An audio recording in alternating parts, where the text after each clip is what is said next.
Hello and welcome to episode 23 of the Peterpodcast. I'm your host, reporter Taylor Clydesdale. With me today is Mike Lacey from the newsroom, and joining us is Bob Hall. Bob is running for a seat on council in Autonomy Ward in this election. He's also the chair of the Police Services Board.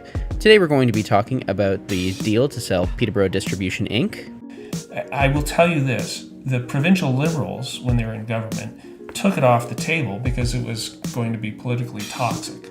And they didn't want to go into this election that they just recently lost with that item on the table. So that's why they said, we're not doing this anymore. But again, I think it's a new provincial government.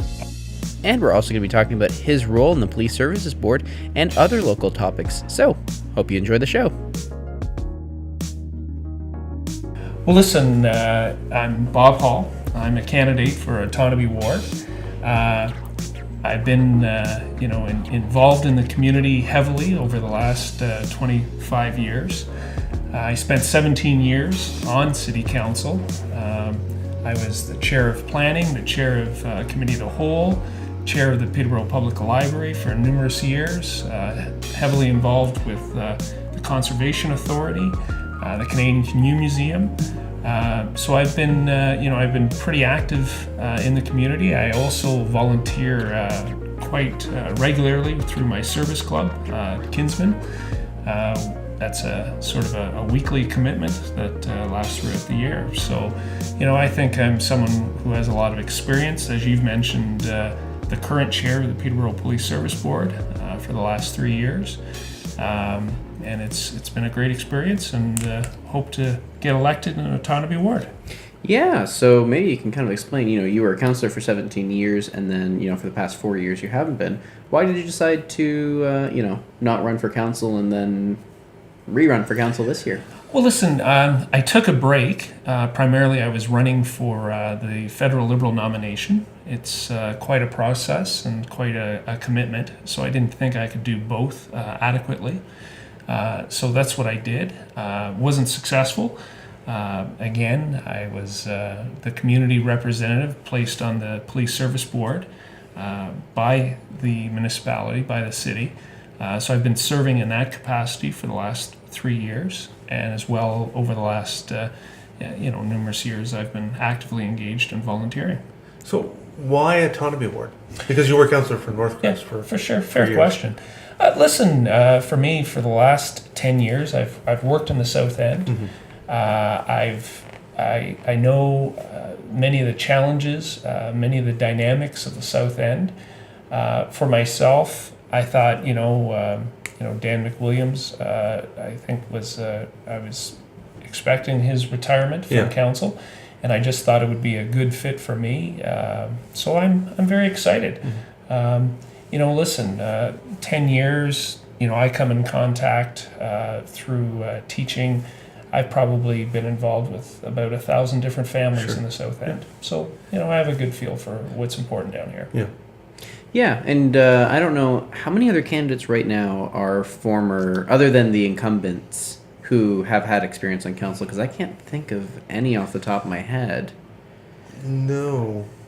Yeah. I think currently I'm the only one going back. So I'm big on recycling. So we got to promote this. Actually, this is a great idea. I think the one thing that's interesting is that the one criticism of this council for the last while has been a lot of 6-5 votes. Right. But you were a member of a council that was much more in line years ago. There was less divisions, I would say. Listen, Mike. There would be some opposition, but usually you guys seem to be more of a focused vision as a group. So again, I was a member of 5 different councils, and every single council had its strong personalities, strong opinions, strong passions. There was some pretty heated debates, in those 5 different councils. For myself, and I think, what I've demonstrated the last 3 years as the chair of the Peterborough Police Service Board, that I was able to bring people together for a common purpose and a common vision. And, I think if I am elected as a councillor in the South End here at Autonomy Ward, Ward 1, I will be having that kind of, that'll be one of my goals, is to make sure that we bring people together. How do you do that, do you think? Listen, you got to listen to people. It's the number one thing. And you can't just, say, well, I disagree with that person, I'm not going to listen. You have to listen, consider their opinion. It doesn't mean you'll always agree. It doesn't mean you'll always not have 6-5 votes or 10-1. I've been on a few of those too. So listen, I think it's about listening, and it's about communicating, and it's about being open to different ideas. So, again, when I arrived 3 years ago on the police service board, I think it was a pretty polarized environment. I think I've demonstrated through that role and through that leadership of how to bring people together and move forward. Let's actually talk about your experience on the police services board. Maybe just in general, you can tell us what you said you've been on it for 3 years now. Yes. Maybe you can tell us a bit about what that experience has been like. Listen, it's been very challenging. It's also been very enriching personally. I've learned a lot. When I was on city council, we would every year see the budget requests of the police service, but I didn't fully understand their commitment, their service, how they work, their engagement in the community. Like the volunteerism at the Peterborough Police Service is astronomical. It's incredible how people are committed to this community. So for me, listen, it was it was a polarized environment, I think, when I first arrived. But, we listened to each other. We didn't just dismiss each other. And I think we pulled together and we're moving forward. I do want to talk about the police budget because, I can't really think of a community where at some point the police budget hasn't been a concern. Right. But in Peterborough especially, it's been a point of conflict between, Mayor Darrell Bennett and, the police board in terms of, the police want to be able to afford the things that you need to do your job. And the cost of everything is increasing. Yep. And the mayor has to balance the fact that there's only so much money to go around. And that has caused some conflict between those two sides. Well, I think you were, the fourth board chair, or is it? I think there was 7 board, when I arrived, there was 7 board chairs in 7 years. Listen. So you've had a pretty good streak so far. Yes, and the last 3 years, our budget increase and requests have been roughly just under 3%. And I think that's, people can understand, as you mentioned, inflationary impacts. So for sure, policing is very expensive. 90% of the police budget is salaries. So, you got to be aware of that because, you're talking people, you're talking boots on the street. But for me, listen, the last 3 years, we've submitted budgets at 3%. We're working on our next budget right now. And I'm hoping that, again, we can have a similar kind of budget to bring forward to City Council for their consideration. You mentioned, conflict. Often there's debates around budgets and things like this. Again, I referenced that I was on City Council for five terms. Listen, I can remember Mayor Sylvia Sutherland. I can remember Mayor Paul Wyatt having conflicts around the police service budget. So this isn't a new dynamic. There's some systemic challenges in Ontario, and not just Ontario, in Canada, around police budgets. North America, right? In North America, for sure. So you know what? It's a real challenge. And again, now that I have perspective on both sides of Water Street, I can bring that to the council table and say, listen, we got to find a way to move forward. So do you think that with that new perspective, it would change how you would handle the police budget in terms of, now that you're the one who's looking at it and approving it again, that would change some of the decisions that you would have made while you were a councillor beforehand? Does your experience with the police services board change how you would handle the police budget, is what I'm trying to... Well, listen, I always believe in personal growth, okay? Like always lifelong learning. So, I mean, this past 3 years, I've learned quite a bit, and I learned a lot about policing and the needs of the community, as well as just the challenges of policing. So I'm going to bring that to the table, absolutely. And again, I think, using the last 3 years in that role, it was very heated. It was very polarized, and I think I did a good job at bringing parties together and looking forward and moving us forward. What about just moving on to autonomy ward? What are the challenges you see for the ward right now that the city's going to need to tackle over the next 4 years? Okay, listen, the number one, and it's universal. It's every ward. It's every citizen. The number one priority should be jobs and creating an environment for job creation.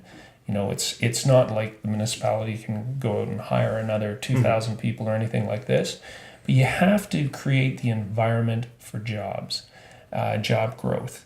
We're very fortunate in Peterborough to have a municipal airport that is first rate. That's one of our strengths. Our location between Ottawa and Toronto is another strength. The completion of the 407 to the 115 in 2020 is going to be another huge kind of strength.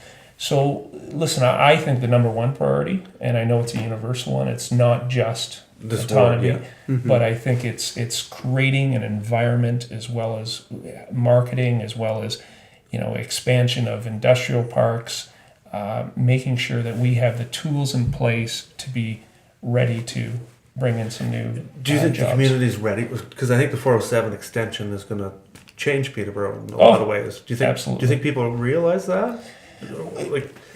Well, listen, we've at the Police Service Board, we worked on a business plan, and you look at demographics, you look at community stakeholders, you look at all these different dynamics at play. Listen, there is a growth that's going to take place in the very near future in Peterborough that's going to be unprecedented in Peterborough. It's not unprecedented in the GTA, okay, but it's going to be unprecedented in Peterborough. Millbrook recently, there's subdivisions going in Millbrook where those experienced builders thought this is going to be a 3-year sell to get all these lots sold, and they sold out in a weekend. So there's going to be diversity, a greater diversity than we've ever seen in Peterborough. There's going to be a push because the real estate prices here are still comparably so much cheaper than in the GTA. So you're right. It's going to be growth. And again, with my experience on planning committee as the chair of planning committee, of someone who's been just recently involved in a strategic plan for the police, I have a lot of background that I think would be useful and experience to help us navigate these challenges. You were talking about industrial growth in Autonomy Ward, and it is one of the reasons when it came to the annexation of Cavan Monaghan land that council gave and that city staff gave was that it's a lot closer to where that 407 extension is going to connect. You're a lot closer to Toronto. It's going to cost a lot less to get your materials and trucks and just transport everything to Toronto and back. But that plan is currently kind of on ice and waiting approval from the province. What were your thoughts, at that time that you were looking at it, and what would your plans be as a city councillor to kind of restart that, or maybe not, to encourage that kind of development? Well, listen, there is a new provincial government, and I think there's going to be some opportunities as well as threats with a new provincial government. So far they've talked about job creation as their number one focus as well. So again, when you work with partners, you should make sure you work with on issues that are similar. So I think job growth is something that we're going to share with the province, and we're going to have to encourage them to work with us to make sure that we have the adequate industrial parks that we need. Yeah, the province is kind of a big question mark right now in terms of what their effect is going to be on development. Yeah. So I guess there's a lot of people who are running for council right now who are campaigning on, we don't know what's going to happen to the development industry in Peterborough. There's a lot of unknowns. They've just got elected. This council that gets elected in nobody can predict the makeup. Nobody can predict what happens there. So there's, there are going to be 2 newly elected levels of government. And again, you got to be cooperative and collaborative. You got to work together. And if you come to the realization that, economic development and job creation is the most important, work together on that file. So I feel positive. I think there's going to be some real opportunities. Okay. And because as we said, there's still some question marks in regards, and you said, there's room for opportunity and there's room for threats. There's possibility for growth and there's possibility for other things, I suppose. Right. Oh, listen, there's a lot of unknown. We've had 15 years of a liberal provincial government, and I think people in general knew what to expect. So I think going forward, this is a fresh start, and it's an opportunity to work with the provincial government to enhance and promote job creation in this area. All right. I think we're going to take a short break there. We'll come right back, and we'll continue this conversation with some things that matter to the people of Peterborough. Sounds good. Thank you. See you in a sec.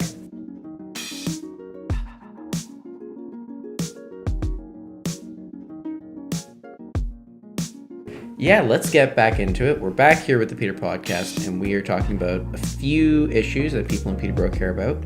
And let's hear your thoughts on the Parkway to start out with, because right now the city has invested some time and some money into a series of reports and plans to kind of look at, ways to improve the traffic flow in Peterborough. But eventually the idea of building the Parkway across Peterborough, it's going to come back on the agenda, and it might be during your term on council. So what are your thoughts on the Parkway? Well, listen, again, as I mentioned, I was on city council for 5 terms.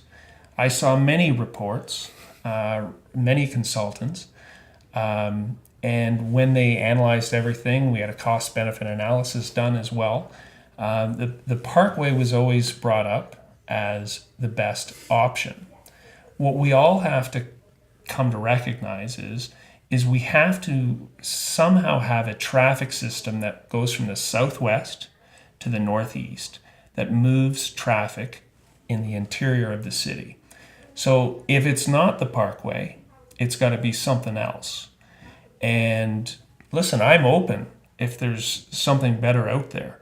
Do you have any ideas on what that might be? Well, no. I mean, really what you're left with is widening more internal streets. Were you on a council where there was a motion to remove it from the official plan, the Parkway? Yes, I believe. But you and others fought to say, well, first we need to replace it with something. Right. So, and that's one of the realities is because it's part of our official plan. It's been part of the planning documents of the city of Peterborough for 60 years. You just can't take it out. Yeah. You have to have something to replace it. And again, so what everyone has to understand is nobody's getting out of this for free. The old expression, how none of us get out of life, alive. So it's not going to be like, oh, I have a better solution and it's free. Anything we do costs money, but we're a $300 million corporation here in the city of Peterborough. We have resources. We're not going to build anything, in an imprudent way. We're going to do things in a practical way, in a prudent way, to make sure that we spend taxpayers' dollars wisely. I have an analogy, and tell me if I'm off base. It's like you have a garden, and there's a big rock embedded in your garden, and it's decades pass, and your plants go around it, your trees go around it. It's kind of sunk into the dirt a lot. When you finally do want to remove that rock, it's a lot more effort to remove it than if you had just pulled it out to begin with. I think that's fair. Again, the Parkway is a city street. It's not the 401. It's not the Don Valley Parkway. It's not the Gardner Expressway. And, there's options. One of the options is avoid Jackson Park.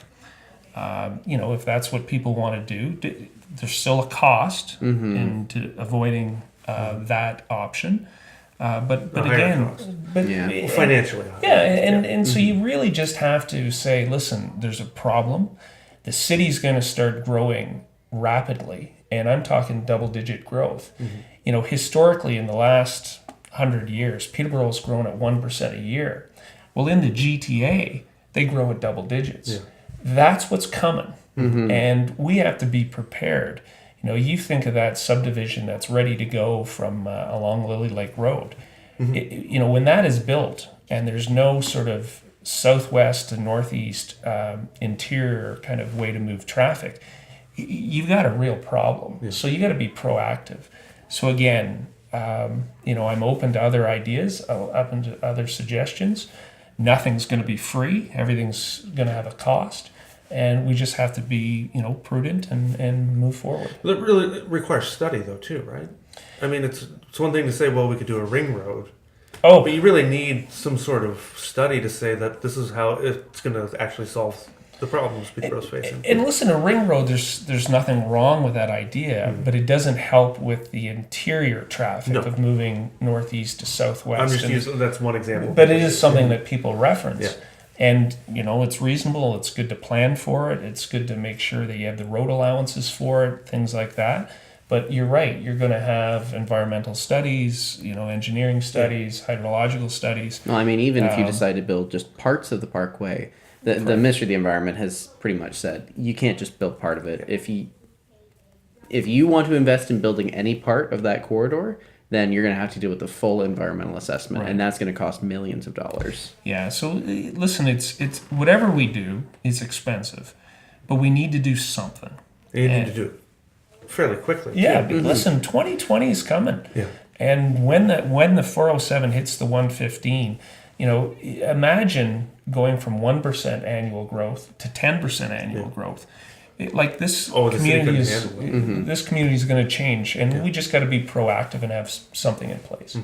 So another one of the issues that we need to discuss is the issue of PDI. It's been something that's been back in the news recently in regards to this $105 million deal with Hydro One. The future of that deal is a little bit murky because the Hydro One has recently been dealt that shakeup with its board and its president now being... The polite way to phrase it is they've been removed. But, as far as we're concerned, the deal is still on. The negotiations are still ongoing. So when it comes to if a deal is presented to you to sell PDI for $105 million, those 5-year... It was a 5-year rate freeze. 10-year rate freeze, I think. It was for the first 5 years, the rates are frozen, and then the next 5 years it only goes up by the rate of inflation, I believe. And then the protections for jobs. If that deal comes to you and you have to vote on it, how would you vote? Well, listen, for one, there has been a shakeup in the province.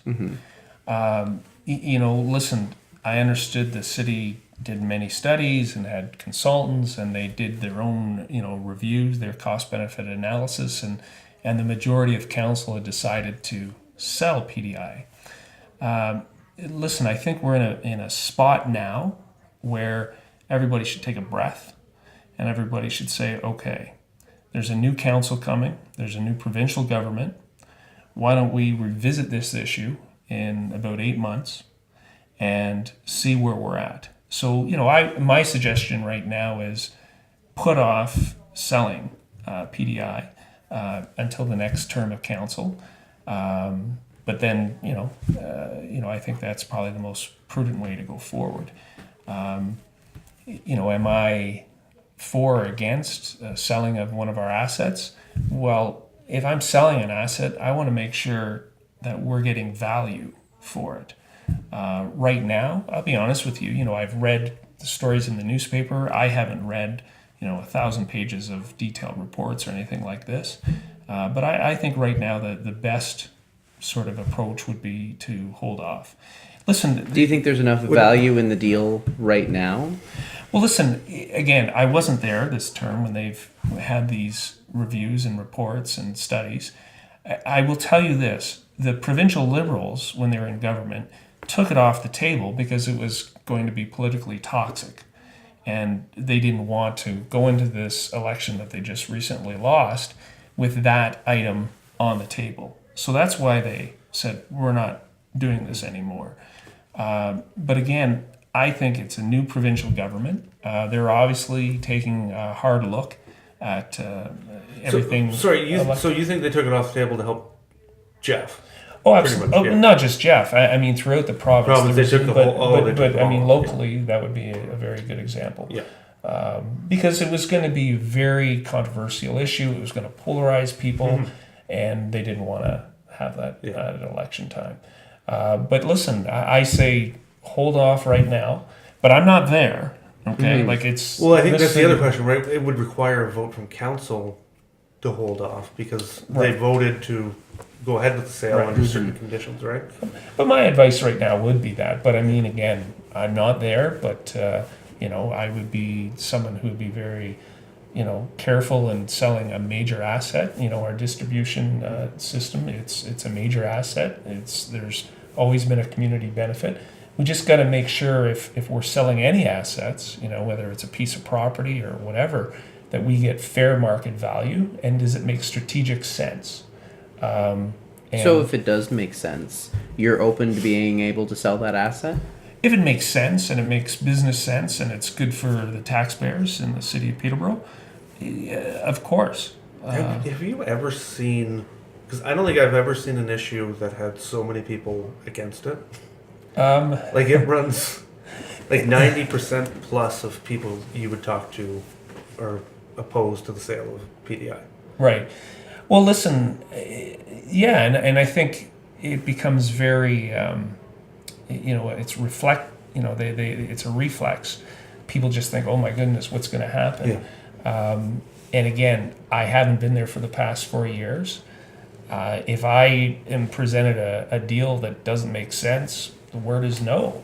But if there's some benefit, for the city of Peterborough, whatever it is, whether it's a piece of property, whether it's a building, I would take a look at it. I'm not just gonna, I don't think you're showing you're a responsible or a reflective person if you just say, oh yeah, I'm gonna say no from the get-go. Yeah. I'm just like I've never seen an issue where it's very polarized. Right? Well, like so many people are against it. Usually you have not an even split, but there's still a vocal minority that are in favor of something or against something. But this is like everyone is against it. It's amazing. I was going through recently old articles on our site about the PDI issue to put together a timeline. And there was some interesting debate from some people who wrote letters to the editor and even from some councillors about what a council person's job is. Is a council person's job a councillor's job to make the decision that they think is right even if the community disagrees? Or is it a councillor's job to vote according to what their constituents tell them? And I'm interested to hear what your thoughts are. Well, listen, we live in a representative democracy. It's not direct democracy. It's not like people can log into their computer and vote on this issue or vote. We can't have a referendum on every issue. And in fairness, I don't think any councillor can, on every item, poll his whole ward or poll the whole city. I don't think that's practical. I think people, who we elect should be competent, should be responsible, should be forward-thinking. And listen, the number one thing is to listen to the community. And again, you know what? You have to make sure you're listening and you're open to ideas. So I think that's how I approach it.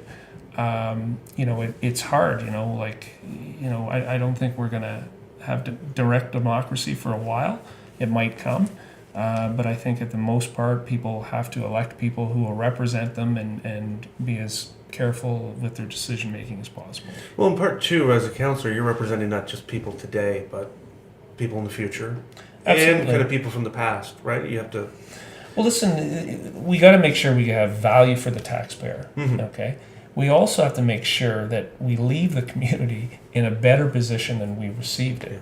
We got to think about our children, our grandchildren. For myself, my kids are 20 years old to 24 years old. I have 3. They're all in post-secondary education. I want to make sure that there's an opportunity for them in Peterborough to come back, to live, to have a productive life. And I think, what you're saying is we have to look beyond ourselves. Sometimes, yeah. Yeah, for sure. So if you're in a situation where, you said that you would be open to selling that asset if it made sense to do so. So let's say a deal does come to you, and it makes sense. It would allow the city to afford to be able to reinvest in its hydro, reinvest in its infrastructure, replace that aging infrastructure that the city can't really afford to replace right now. But people in your ward overwhelmingly say, no, we want PDI to stay where it is. Well, listen, if, again, people will email you, people will reach you through social media, people will, whether it's Facebook, the telephone, you name it, and I'm going to be listening to my constituents. I'm not just going to be sort of out there and in right field and not listening to anybody. But again, in fairness, will I have a scientific poll of the whole ward on every issue? No. So I still will have to use some judgment and decide what's best for the ward, what's best for the city, and what's best going forward. Okay. Well, the only other issue that we need to talk about today before we sign off is the opioid crisis. And you're in an interesting position because, policing and drugs have often kind of been core of the same issue. Right. Well, in some ways, I think policing has had to tackle the problem, and it's not necessarily completely a policing issue. Mm-hmm. Correct. But they've had to carry a lot of the burden. Yep. And the financial cost too of it. Yep, it's not solely a policing issue. No. It's a healthcare issue. It's a social issue. Mm-hmm. It's a housing issue as well. Like, you'd be surprised how many of these issues kind of feed into one another. Oh, absolutely. But the police have often been first responders when it comes to overdoses. Now carrying naloxone kits to be able to prevent those overdoses. So I'm kind of curious to see what your thoughts are for solutions to tackling the overdose or the opioid crisis. To start, I'd like to highlight that Peterborough was the first police service in Canada to carry naloxone to deal with people who have overdosed accidentally or intentionally. So we've always been on the forefront, the Peterborough Police Service. Our Deputy Chief of Police, Tim Farquharson, is heavily involved in this issue. He's on the national board of police chiefs dealing with or trying to build strategies to deal with this crisis. It's a real crisis. People who are addicted to opioids are very vulnerable people. These are people who are being preyed upon by criminals. The opioid crisis is, a part of it is enforcement, a part of it is policing, but the greater part of it is making sure that there's healthcare supports, that there's treatment, that there's prevention, there's harm reduction. So that's really the four pillars of our drug strategy here in Peterborough: is harm reduction, prevention, enforcement, which is the police part, so I guess it's 25%. So we got to make sure that we look at it in a broader sense, in a national sense. 4,000 deaths last year because of opioids. Absolutely unacceptable. Peterborough has a high, for our population, a high use of opioids, as well as unfortunately a high level of overdoses. So we're going to have to build a community plan. It has to have stakeholders. And last night at our police service board meeting, we had Forecast present and the drug strategy present to us.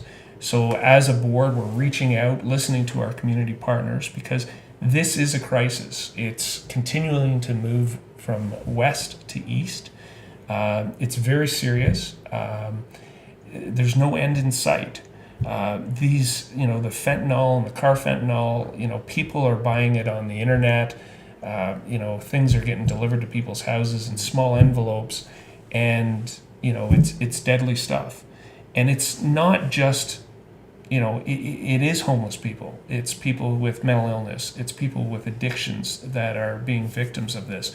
But there's also, it's going through all of society. There's middle class kids. There's middle class adults. It's 60-year-olds. It's 70-year-olds. It's not just kind of your, what people would say, are homeless people in their 20s or something. Mm-hmm. This is a national problem that's going across sort of our whole country. We have a new provincial government. Do you think they have a plan in place to deal with it, or do you think they're starting from scratch? Listen, I'm making this assumption that this provincial government may be a little more focused on enforcement, but enforcement is just putting a Band-Aid on it, right? Like, there's no doubt we got to deal with these drug dealers. We got to hit them hard and hit them again and again. There's no doubt about that. But there's a systemic problem, and people have to have treatment. There's got to be a prevention strategy. There's got to be a harm reduction strategy. We have to keep people alive. That has to be our focus. No one should get busted with fentanyl in their pocket. They should be offered treatment. It's a social problem. It's a health problem, and that's how we have to look upon it. All right. We're just about to run out of time, but is there anything else that you want to add? Anything that you think we may have missed? Listen, I am excited about this opportunity. It's being on City Council is quite an honor. You're involved in the community. You're part of the change. You're part of the progress. You're part of it moving us forward. And again, I look forward to it. I mentioned the age of my kids. My kids were babies when I first endeavored on this journey, and I want to actually, now that they're in post-secondary, one's in law school, one's in med school, one's going off to do an undergraduate, I want to make sure that there's an opportunity for them to come and work and live and play in this great community. I truly believe that Peterborough is the best community in Canada, and I want to make it even better. Everyone wants to make sure that the next generation has a better platform and a better home than they did. Yeah, for sure. All right. Thank you so much for being here, Bob. Well, thank you. Thanks for the opportunity. And to everybody else, we will see you next week.